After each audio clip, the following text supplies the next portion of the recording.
ससुराल में रायता। ये कहानी शुरू होती है श्याम हवेली से। श्याम हवेली में श्याम अपनी पत्नी, बेटी, बेटे, बहू, पोते, पोतियों के साथ रहता था। श्याम जी और उनकी पत्नी बड़े मॉडर्न ख्यालात के थे। उन्होंने कभी भी अपनी बेटी और बहू में फ़र्क नहीं किया। पूरा परिवार मिलजुल कर खुशी से रहता था। रोज़ की तरह प्रिया हड़बड़ी में अपना बैग उठाए कॉलेज के लिए निकल रही थी कि उसे रोकते हुए नीता कहती है, 1 मिनट रुक जा, मैं भी तेरे साथ चलती हूँ प्रिया। मुझे ना रंगोली में आर्टिफिशियल ज्वेलरी देखनी है, बस 2 मिनट। ऐसे चली जाएगी क्या? ज़रा तैयार हो जा बहू, 5 मिनट ही तो लगेंगे। 5 मिनट रुक जा प्रिया, कौन सी तरह कॉलेज में पढ़ाई होती है। और फौरन तैयार होकर जींस टॉप पहनकर नीता अपने कमरे से बाहर निकलती है और पर्स उठाए अपनी ननद के साथ मार्केट के लिए निकल पड़ती है। तुम अपने कॉलेज का काम कर लो प्रिया, तब तक मैं ज्वेलरी देख लेती हूँ। मुझे कॉलेज में ज़्यादा काम नहीं है भाभी, बस एक डॉक्यूमेंट रिसीव करना है। आप भी मेरे साथ कॉलेज चलो ना, फिर दोनों साथ में शॉपिंग करेंगे। प्रिया के साथ नीता जैसे ही कॉलेज के अंदर जाती है, प्रिया की फ्रेंड तो उसे देखती ही रह जाती हैं। अच्छा है प्रिया, तूने नई फ्रेंड बना ही ली ना। आज के ज़माने में किसी का भरोसा नहीं है। बड़ी बेस्ट फ्रेंड बनती थी तू मेरी। अरे वेट, मैं प्रिया की फ्रेंड नहीं हूँ, मैं उसकी भाभी हूँ। क्या? आप प्रिया की भाभी हो? ओह माय गॉड, ये रिप्ड जीन्स, ये लूज टी शर्ट। अब भाभी इतनी मॉडर्न ड्रेसिंग करोगी तो कौन समझेगा कि आप प्रिया की भाभी हो। मुझे तो आप प्रिया से भी छोटी लग रही थी। बिल्कुल सही सुना आपने। और हमेशा प्रिया के साथ ऐसा ही होता था। जब भी वो नीता के साथ बाहर निकलती, सब या तो नीता को उसकी फ्रेंड समझ लेते थे या उसकी छोटी बहन। सभी की नज़रें नीता पर ही रहती थी, और रहती भी क्यों ना, नीता थी ही इतनी सुंदर।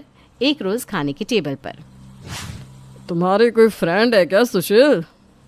मेरी तो बहुत सारी फ्रेंड है पापा, क्यों? मेरा मतलब है अगर कोई खास फ्रेंड ना हो तो फिर हम तुम्हारे लिए लड़के देखना शुरू कर दें। 29 साल के तो हो गए तुम, 30 लगते लगते शादी हो जाए तो सही रहता है, क्यों बहू? जी पापा, बिल्कुल सही कहा। वैसे भी कोई नहीं है सुशील की लाइफ में। कल ही मुझसे कह रहा था, भाभी मेरी शादी की बात छेड़ दो ना, और आज छेड़ी गई। वैसे मैट्रिमोनियल साइट पर अकाउंट बनाया है मैंने सुशील का। आप कहे तो कल पंडित जी को बुलाकर सुशील की तस्वीर दे दूँ उन्हें। वो तो बहुत सारे घरों पर जाते हैं, कहीं ना कहीं से तो अच्छी लड़की का रिश्ता निकाल ही लाएंगे। ये सुनते ही सुशील जी टमाटर की तरह लाल लाल हो जाते हैं। लो भाई, अभी तो लड़की आई भी नहीं और भैया इतना शर्मा रहे हैं। लड़की वाले देखने आ गए तब कितना शर्माओगी भैया। और अगली ही सुबह नीता पंडित जी को कॉल करके अपने घर बुला लेती है। लड़के की कोई अच्छी सी फोटो दे दीजिए मुझे। मैं आपको दिखा देती हूँ पंडित जी, जो भी फ़ोटोज़ है मेरे पास। वो क्या है ना, सुशील ज़्यादा फ़ोटोज़ खिंचवाता ही नहीं है। फैमिली फ़ोटो में कहीं उसका चेहरा दिख रहा है तो दिख रहा है। आप मुझे फ़ोटो दिखाइए, मैं खुद चुन लूँगा कौन सी फ़ोटो सही रहेगी। और उन सभी फ़ोटोज़ में से पंडित जी एक फैमिली फ़ोटो पसंद करते हैं जिसमें सुशील कोने में खड़ा हुआ था। ये हुई ना बात, अच्छी तस्वीर है। अब इसी में लड़की वालों को लड़के का पूरा परिवार भी दिख जाएगा। सभी कोई दिख भी रहे हैं इस तस्वीर में। चलिए फिर तो ये अच्छा हुआ पंडित जी। अब जल्दी से आप मेरे देवर जी के लिए एक अच्छी सी लड़की ढूंढ दीजिए। और जैसे ही सुशील की शादी हो जाए तुरंत ही प्रिया के लिए भी लड़का देखना शुरू कर देंगे। उस तस्वीर को हाथ में लेते ही पंडित जी अपने एक जजमान को फ़ोन लगाते हैं। वर्मा जी घर पर ही है ना आप? देखिए मैंने आपको कहा था सोमवार के व्रत का फल मिल ही जाएगा।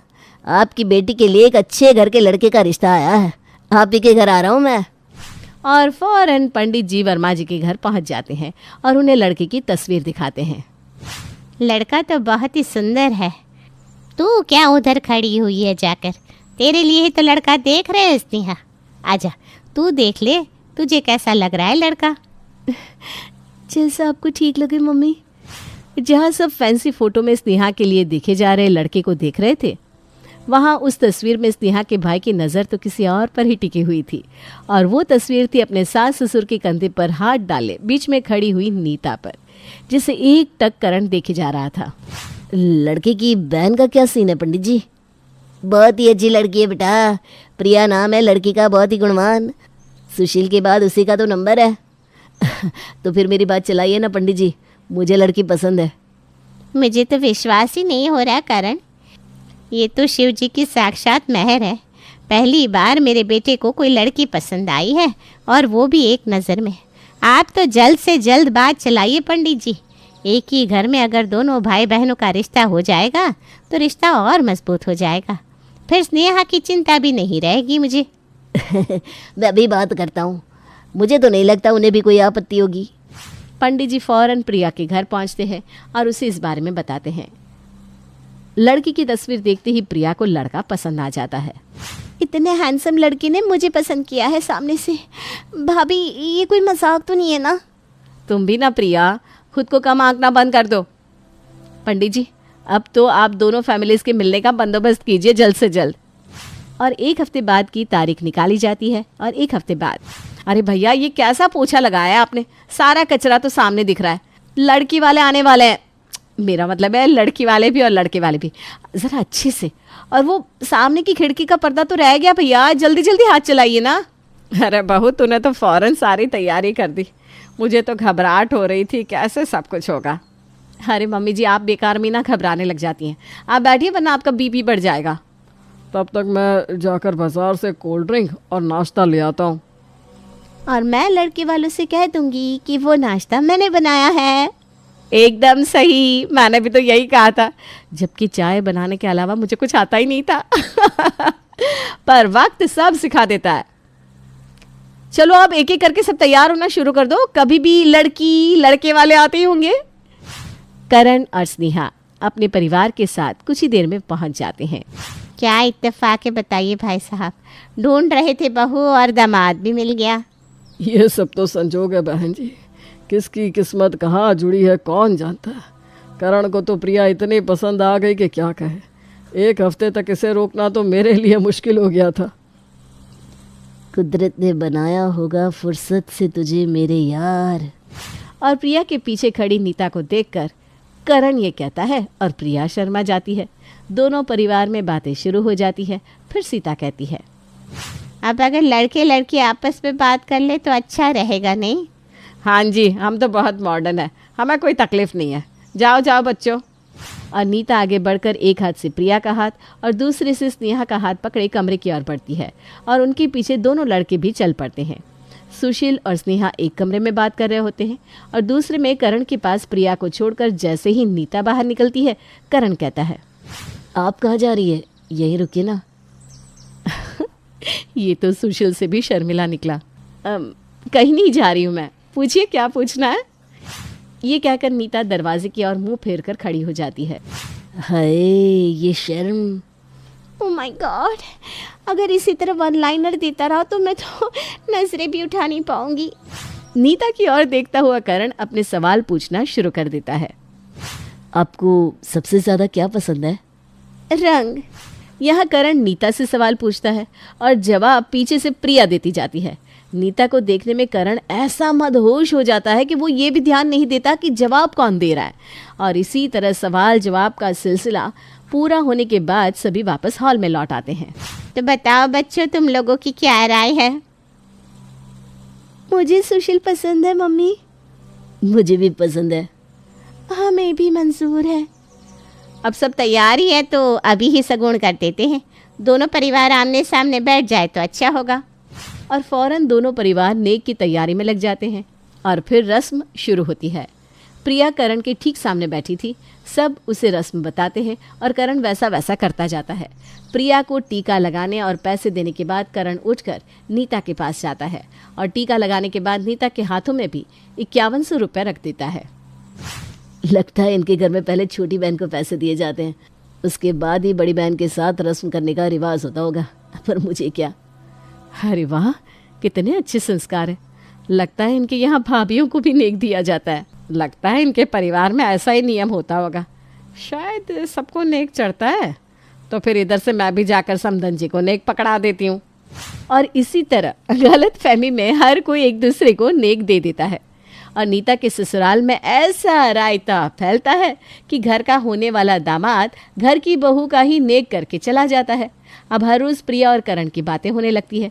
करण फ़ोन पर प्रिया को ही नीता समझ रहा था, क्योंकि नीता की आवाज़ फ़ोन पर तो उसने कभी सुनी नहीं थी। और इसी तरह गलत फहमी बढ़ती ही जाती है। फिर एक सुबह करण गॉगल्स लगाकर अपने होने वाले ससुराल के बाहर पहुंच जाता है और गाड़ी का हॉर्न बजाने लगता है। हॉर्न की आवाज़ सुनकर नीता ऊपर बालकनी से झांकती है। अरे वाह, प्रिया को क्या लड़का मिला है, ये हुई ना बात। भगवान करे इनकी जोड़ी हमेशा सलामत रहे। नीता अंदर जाकर प्रिया को बाहर भेजती है। आप आ गए, व्हाट अ सरप्राइज। हाँ, वो कुछ गिफ्ट लाया था। अब इस बच्ची को कैसे टरकाऊं? एक काम करता हूँ, जो चॉकलेट का बुके लाया हूँ उसमें से एक चॉकलेट इसे दे देता हूँ। और करण एक चॉकलेट प्रिया को पकड़ा देता है। प्रिया उसी चॉकलेट से खुश होकर अंदर चली जाती है। नीता को ढूंढता हुआ करण अंदर आता है और किचन में चला जाता है। ये कंगन लाया था मैं, और ये बुके। अरे वाह, कितने अच्छे लोग हैं। लगता है इनके यहाँ भाभीयों को भी गिफ्ट देने का रिवाज है। नीता फौरन कंगन पहन लेती है। आइए बैठिए ना, मैं अभी आपके लिए चाय नाश्ता बनाती हूँ। नहीं नहीं, एक नज़र देखना था, देख लिया, हो गया, अब चलता हूँ मैं। हर संडे की तरह दोनों ननद भाभी शॉपिंग पर निकलते हैं। प्रिया मैसेज करके करण को बताती है कि वो किस मॉल में जा रही है और नीता का दीवाना करण उस मॉल के बाहर पहुंच जाता है। दोनों लड़कियां शॉपिंग करके जैसे ही बाहर आती हैं, वहां कुछ मनचले उन्हें देखते ही सीटी मार देते हैं। तेरी इतनी मजाल, अभी अपनी माँ के पेट से पूरा बाहर आया नहीं और लड़कियों को देखकर सीटी मार रहा है, वो भी मेरी प्रिया को। करण उस लड़की को ऐसा मारता है कि वो अधमरा हो जाता है। छोड़ दो करण इसे, ये मर जाएगा। आप कह रही हैं बस इसलिए, वरना आज तो ये मर ही जाता। नीता के हाथों से बैग लेकर करण आगे गाड़ी की ओर बढ़ने लगता है। बहुत अच्छी किस्मत पाई है प्रिया तुमने, इससे अच्छा लड़का तो मिल ही नहीं सकता था। वही ना भाभी, कैसे मेरे पीछे पीछे डोलता है। किसी ने मुझे सीटी क्या मार दी, इससे बर्दाश्त भी नहीं हुआ। शादी के पहले ना सुमित भी ऐसे ही थे, पर शादी के बाद सब हवाई उड़ गई। शादी के बाद करण ऐसे ही रहे, फिर तो तेरी मौज है। अब करण रोज किसी न किसी बहाने नीता के आगे पीछे घूमता रहता। कभी उसे कोई गिफ्ट ला कर देता तो कभी कोई गिफ्ट, और नीता उसे हमेशा एक भाभी के नाते एक्सेप्ट कर लेती। पर अब ये सब सुमित को खटकने लगा था। और एक दिन, मुझे कुछ गड़बड़ लग रही है नीता। फियांसे करण प्रिया का है, पर तुम्हारे लिए इतना गिफ्ट लाता है। अरे सुमित, हो सकता है ये उनके घर का रिवाज हो। ये कौन सा ऑल्टर निवास है भाई? मुझे तो ये रिवाज पहले दिन से ही समझ में नहीं आ रहा।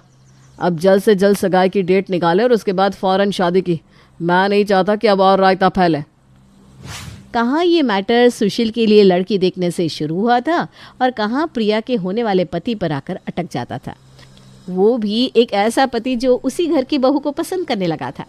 काफ़ी रायता तो ऑलरेडी फैल चुका था, पर असली रायता तो अब फैलने वाला था। नीता पंडित जी को बुलाकर सगाई की तारीख निकलवा लेती है। सगाई के दिन नीता को देखते ही करण उसके पास जाता है और एक कार की चाबी उसके हाथ में रखता है। किसी कमरे की चाबी है क्या करण? मैं ध्यान से रख देती हूँ। बाहर कार खड़ी है, आपके लिए गिफ्ट है। एक और गिफ्ट? लगता है इनके यहाँ सगाई पर भाभियों को गिफ्ट दिया जाता है। ये तो कुछ नहीं है, एक कमरा भरकर गिफ्ट तैयार है आपके लिए। खैर, सगाई की रस्में शुरू करनी चाहिए नहीं? अब और इंतज़ार नहीं होता। और स्टेज पर दोनों जोड़े खड़े हो जाते हैं और बीच में खड़ी हो जाती है नीता, हाथ में रिंग का ट्रे लिए। आप खुद ही ट्रे लेकर खड़ी हो गई, कितना काम करती हैं आप। और ये कहते कहते करण एक रिंग निकालकर नीता के हाथ में डाल देता है। ये देखते ही सभी के बीच हल्ला मच जाता है। ये क्या मजाक है जीजा जी? आपने मेरी बीवी के हाथ में अंगूठी पहना दी है। ये क्या कह रहे हैं आप? यही तो मेरी होने वाली बीवी है। ये सब यहाँ क्या हो गया? लोग हंस रहे हैं, चुप हो जा करण। जिन लोगों से तो बहस कर रहा है उन्हीं के घर तेरी बहन जाने वाली है। ये सब क्या ड्रामा है? आप लोगों के चक्कर में मेरी और सुशील की सगाई भी रुकी हुई है। भैया प्लीज़ भैया, कितनी मुश्किल से मुझे कोई लड़का मिला है, मेरी लाइफ तो बर्बाद मत करे। नहीं स्नेहा, पहले ये मैटर सॉल्व होगा। अगर ये लोग मुझे धोखा दे सकते हैं तो कल को पता चला सुशील भी इस घर का दामाद निकला। पंडित जी, ये रिश्ता आपने करवाया था, अब आप ही सब कुछ ठीक कीजिए पंडित जी। आप बताइए करण बेटा, इतने दिनों से आप किससे बात कर रहे थे? प्रिया से। और किससे पंडित जी? ये लो, फिर क्या दिक्कत है? मुझ पर इल्ज़ाम क्यों आ रहा है फिर? मैंने आपको क्या बताया था? इस घर में एक लड़की है प्रिया, जो कि कंवारी है, और वो आपके सामने खड़ी है। फिर आप परेशान क्यों हो रहे हैं? और नीता की तरफ इशारा करता हुआ करण कहता है, पर प्रिया तो यह है ना, तस्वीर में मैंने देखा था अपने मम्मी पापा के बीच में वन पीस पहनकर खड़ी हुई तो यही थी। दोनों के कंधों पर हाथ रखकर आराम से पॉज मार रही थी। अरे कौन सी बहू ऐसी फोटोज लेती है सास ससुर के साथ? मैं लेती हूँ, क्योंकि मेरे सास ससुर मेरे लिए मेरे माता पिता के समान है। अब समझ में आया कि क्यों आप मेरे आगे पीछे घूमते रहते हैं। और ये गलत फहमी कहीं हुई नहीं है, गलत फहमी आपकी आंखों में आ गई थी। अब जो हुआ सो हुआ, आपके सामने आपकी होने वाली पत्नी खड़ी है, उसके हाथों में अंगूठी पहनाइए। मैं नहीं पहनाने वाला, मुझे इस प्रिया में कोई दिलचस्पी नहीं है। सगाई तो आज होगी ही, स्नेहा और सुशील की भी, और आपकी और प्रिया की भी। वरना आपने जो मुझे 25 लाख की गाड़ी दी है ना, और इतने सारे गिफ्ट दिए हैं, वो सारे के सारे मेरे पास ही रह जाएंगे। एक सगाई के पीछे कितने पैसे हम लोगों के डुबाएगा बेटा तू। मुझे तो पता ही नहीं था तू नीता बहू के पीछे इतनी महंगी गाड़ी लेकर आ गया। हम लोगों का बहुत समय बर्बाद कर दिया है तूने। अब शांति से शादी कर ले, वरना 25 लाख का नुकसान हो जाएगा बेकार में। और आखिरकार करण को असली प्रिया को अंगूठी पहनानी ही पड़ती है, और इतने रायते के बाद दोनों परिवारों के बीच संबंध बन ही जाता है। अब कभी भी जिंदगी में किसी लड़के लड़की का रिश्ता करने के लिए उनकी फैमिली फोटो लेकर नहीं जाने वाला मैं।